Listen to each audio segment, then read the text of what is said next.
watching you, watching me. What do you want? Um, so, so like, were you ever present during a bombing? No, I was never ever caught out in a bombing. Yeah, I was like, never outside. We always got the warning. We got the sirens. So everybody made for cover. You went in the air raid shelters, or you just got out the way. yeah. You didn't stand there. You didn't stand and wait for the bombs to come down. Well, obviously. Be a bit silly, that, wouldn't it?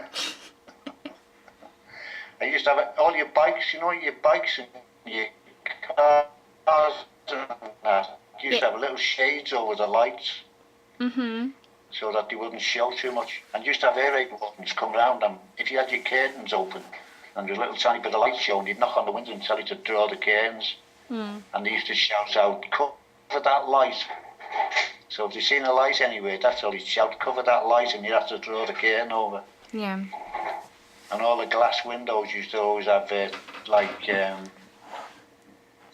across them, in case when the bombs went off and you got a blast. Yeah. So stop the glass flying all over the place. So everybody had that all over the windows. Things like that. That's how dangerous it could be. So, and even now, if I go somewhere and somebody's burning an old, they go past an old derelict house and they're burning the wood, it makes me think. I can remember it from when during the war when I was a kid. It brings that back, that smell of burning wood. Mm-hmm. Makes me think, something you don't forget. So, was there anything else you'd like to know about? Anything else? So how old were you when the war ended? 10. Okay. So you couldn't have gotten drafted. Obviously. No. Good God. Listen, Hitler might have, if it had been in Germany, it might have been. Well, yeah. He had the youth, didn't he? Yeah. He had Germany. He had them fighting. They were only 16 when they were fighting. But we used to have some, as kids, you don't realise the severity of what's going on. Because all the streets used to have what they call air raid shelters, and what they were basically, they were just like a brick building with a flat concrete roof. And when you heard the sirens, everybody had to make their way into them and go in there. But when you sit back and think about it, it was just as dangerous in one of them. Yeah. As being in the house. When you were in the house, the two safest places, they used to say, just as you have storm shelters, or you go to the smallest room in the house when you're having a rise. Yeah. Well, during the war, during the Blitz, the two safest places they used to reckon was either under the kitchen table, or believe it or not, or under the staircase. Well, you've been over to England, so you know what I'm talking about. Yeah. You go up the stairs. Well, they reckoned underneath the staircase, the little cubby hole, that was one of the safest places to be during the Blitz. That wouldn't do anything. Of course it wouldn't, but at the time, that's what people believed. It was anything, anything to make them feel a little bit safe. Yeah.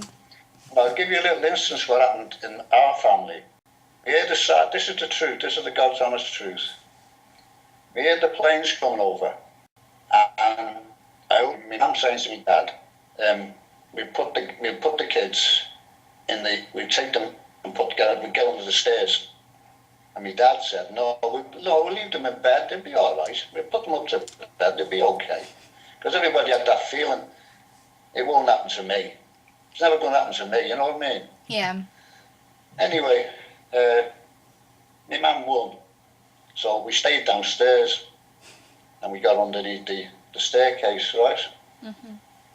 And during the raid, there was an almighty bang upstairs. So we knew something had happened to the house, but we didn't know what it was. So when the air raid was over and we got the all clear, the siren went, say all was clear. My dad said, stay where you are, I'll go upstairs and just have a look, see what's happened.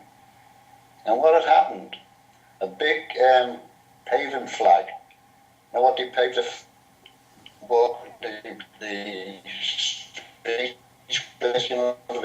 don't know if you have them in America, square concrete slabs. Paving, big paving. Sidewalk. Your mum will tell you. The sidewalk? Anyway, yeah, Oh. big, Yeah. Well, these were the ones we had at the time. This one had come from around the dock area, which, you think about, this is about a mile away, because this was in the May, what they call the May Blitz. This was the very bad time, yeah.